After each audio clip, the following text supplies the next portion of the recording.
Nah, di sini kan ada JWB teman-teman. Kalian cukup klik saja di bagian JWB ini.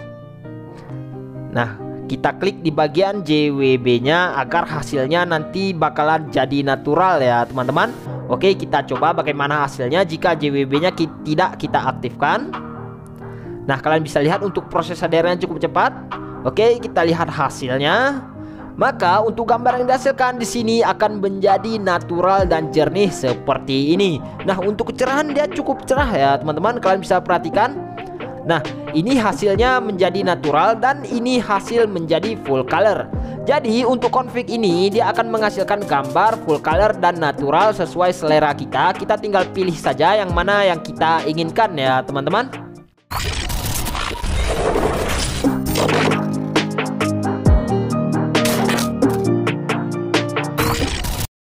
Oke teman-teman, ini dia Gcam paling stabil, yaitu Gcam LMC 8.8. Di video ini saya akan coba mengambil gambar objek yang di sana, dan di sini saya hanya menggunakan Gcam LMC 8.8. Nanti untuk ikon aplikasinya seperti ini, dan kalian bisa downloadnya, linknya ada di deskripsi video ini. Dan jika kalian klik linknya, nanti tampilannya seperti ini. Di sini saya menggunakan versi beta fix. Nah, lalu di sini nanti ada beberapa pilihan. Saya menggunakan yang paling atas ini ya teman-teman. Sedangkan untuk kalian pengguna Realme dan Oppo, kalian bisa menggunakan versi AWM. Dan untuk kalian pengguna Samsung, kalian bisa menggunakan versi Scan 3D yang saya tandai ini. Oke, di sini juga sudah ada aplikasi kamera HW. Nah, ini fungsinya untuk mengetahui ID kamera kita agar kita dapat menggunakan lensa ultrawide pada Gcam LMC 8.8. Dan untuk teman-teman yang baru pertama kali menginstal Gcam, ada baiknya menginstal dulu aplikasi Kamera 2 Pro. Nah, ini fungsinya untuk mengetahui perangkat kita sudah support Gcam atau belum. Kalian bisa download aplikasi ini di Play Store saja ya teman-teman. Oke, misalnya seperti ini, kita buka aplikasinya. Kalian bisa lihat untuk perangkat saya yang centang level 3. Artinya saya harus menggunakan config berformat YUP. Sedangkan bila yang centang level full, kalian bisa menggunakan config berformat JPEG. Dan bila yang centang lainnya limited, eksternal dan yang lainnya, kalian tidak perlu repot-repot menginstal Gcam ya teman-teman, karena memang kemungkinan besar tidak support pada Gcam. Oke, sebelum kita lanjutkan, untuk teman-teman yang belum bergabung, silahkan di subscribe terlebih dahulu teman-teman, agar tidak ketinggalan config dan Gcam terbaru lainnya. Oke, jika sudah, langsung saja kita buka aplikasi Gcam-nya. Nah, jika tampilannya seperti ini, langsung kita klik izinkan sampai dan selesai. Oke, jika sudah selesai, ini sudah di dalam aplikasi Gcam-nya teman-teman, tapi ini belum kita pasangi config. Nah, untuk pemasangan config-nya, di sini kita pergi ke settingan Gcam-nya terlebih dahulu. Di sini langsung saja kita cari opsi config setting, lalu klik saja save setting, lalu klik OK. Nah, ini bertujuan untuk menimbulkan folder LMC 8.8 di file manager. Oke, kita cek di file manajernya apakah sudah timbul untuk folder LMC 8.8-nya. Oke, jika foldernya sudah timbul seperti ini, kalian cukup buka saja folder LMC 8.8 ini seperti ini.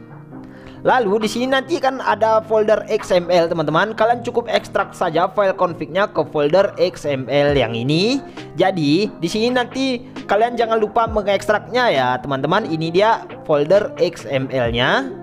Nah, di dalam sini nanti filenya sudah saya ekstrak menjadi format XML. Sebelumnya nanti berformat zip jika kalian download, lalu nanti kalian ekstrak agar berformat XML. Nanti jika kalian ekstrak dia membutuhkan password ya teman-teman. Untuk passwordnya ada di video ini, jadi jangan di skip-skip ya teman-teman. Ini dia file config yang ingin kita gunakan. Lalu kita kembalikan ke aplikasi Gcam-nya, lalu kita kembalikan ke layar awal Gcam-nya. Nah, sampai di sini kita tap saja 2 kali di sebelah tombol shutter, lalu kita pilih file config yang ingin kita gunakan, lalu klik saja import. Perhatikan teman-teman, ini fiturnya sudah muncul ya teman-teman. Ini artinya file config-nya sudah berhasil dipasang, dan di atas ini juga sudah ada beberapa opsi yang kita gunakan. Nanti ada untuk opsinya, ada fungsinya masing-masing ya teman-teman. Oke, langsung saja kita coba ya teman-teman. Nah, sebelum kita coba, di sini saya hanya merubah rasio gambar menjadi 16:9. Nah, ini agar menjadi crop lebar saja teman-teman. Oke, jika kalian tidak suka, kalian tidak perlu mengubahnya ya teman-teman. Oke, langsung saja kita coba ya teman-teman. Kita tekan pada tombol shutternya. Perhatikan teman-teman sebelum di shoot dan setelah kita shoot. Oke, sekarang kita coba lihat untuk hasilnya. Jadi kalian bisa lihat di sini hasilnya bakalan akan menjadi full color seperti ini. Nah, untuk kejernihan dia cukup jernih pada Gcam LMC 8.8 ya teman-teman. Dan untuk proses nge-shootnya pun cukup cepat. Nah, untuk teman-teman yang tidak suka hasil full color seperti ini, nah caranya seperti ini. Kita kembalikan terlebih dahulu. Kita kembalikan ke layar awalnya. Nah, di sini kan ada JWB teman-teman. Kalian cukup klik saja di bagian JWB ini. Nah, kita klik di bagian JWB-nya agar hasilnya nanti bakalan jadi natural ya teman-teman. Oke, kita coba bagaimana hasilnya jika JWB-nya tidak kita aktifkan. Nah, kalian bisa lihat untuk proses HDR-nya cukup cepat. Oke, kita lihat hasilnya. Maka untuk gambar yang dihasilkan di sini akan menjadi natural dan jernih seperti ini. Nah, untuk kecerahan dia cukup cerah ya teman-teman. Kalian bisa perhatikan. Nah, ini hasilnya menjadi natural dan ini hasil menjadi full color. Jadi untuk config ini dia akan menghasilkan gambar full color dan natural sesuai selera kita. Kita tinggal pilih saja yang mana yang kita inginkan ya teman-teman.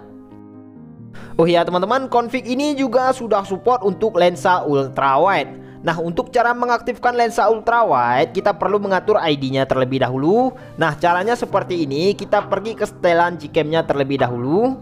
Nah, di sini kita scroll saja ke paling bawah, lalu klik saja additional kamera. Lalu scroll lagi ke paling bawah. Nah, klik saja select lens ID. Nah, kita perlu mengatur ID-nya. Biasanya setiap perangkat ID-nya berbeda-beda ya teman-teman. Nah, kita aktifkan dulu, lalu kita edit untuk ID-nya. Nah, untuk mengetahui ID pada kamera kita, nah di sini juga sudah saya sediakan aplikasi kamera HW. Oke. Nah, yang ini nanti aplikasinya teman-teman kalian bisa download, linknya juga ada di deskripsi video ini. Nah, misalnya seperti ini, kita buka dulu aplikasi kamera HW-nya. Kalian bisa lihat di sini al kamera ID 0, 1, 21, 22 dan 25. Jadi di sini kita ambil aja 4 angka dari 0 ya, teman-teman. Kita coba salin ke aplikasi Gcam-nya 0,1, 21, 22, 25. Oke, jika sudah klik saja oke. Lalu kita kembalikan ke layar awal Gcam-nya. Nah, di sini kita bisa klik saja opsi 0,5 teman-teman agar nanti yang aktif lensa ultrawide-nya. Nah, jika nanti previewnya cembung seperti ini artinya yang aktif lensa ultrawide ya teman-teman. Kalian bisa lihat ini previewnya cembung ya teman-teman. Ini artinya yang aktif lensa ultrawide-nya. Oke, bagaimana hasilnya untuk lensa ultrawide? Langsung saja kita coba. Nah, kalian bisa lihat dia untuk proses nge-shootnya cukup cepat dan bisa kita lihat hasilnya. Nah, ini dia untuk hasil dari lensa ultrawide-nya. Nah, nanti hasil dari lensa ultrawide dia juga akan menjadi full color. Sedangkan ini JWB tidak aktif pada lensa utama, hasilnya seperti ini. Dan JWB aktif, hasilnya full color pada lensa utama seperti ini. Oke, sekarang kita akan coba bandingkan dengan aplikasi kamera bawaannya teman-teman. Ini dia aplikasi kamera bawaan pada perangkat saya. Oke, sekarang kita buka aplikasi kamera bawaan. Nah, di sini kita pindahkan ke mode kamera dan untuk opsinya pada kamera bawaan HDR-nya saya buat aktif saja ya, teman-teman. Oke, kita coba shoot. Nah, untuk hasilnya di sini saya akan coba lihat melalui aplikasi Gcam agar kita dapat dengan mudah membandingkannya. Nah, ini hasil dari Gcam tadi. Dan ini hasil dari ultrawide-nya dan ini hasil dari kamera bawaannya. Untuk kamera bawaan dia cukup gelap seperti ini teman-teman. Sedangkan untuk hasil Gcam dia bakalan menjadi cerah seperti ini.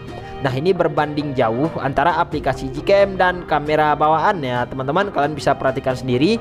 Ini kamera bawaannya ya teman-teman, dia gelap seperti ini. Ini hasil dari lensa ultrawide. Ini hasil kamera utamanya tadi. Oke teman-teman, sekian dulu.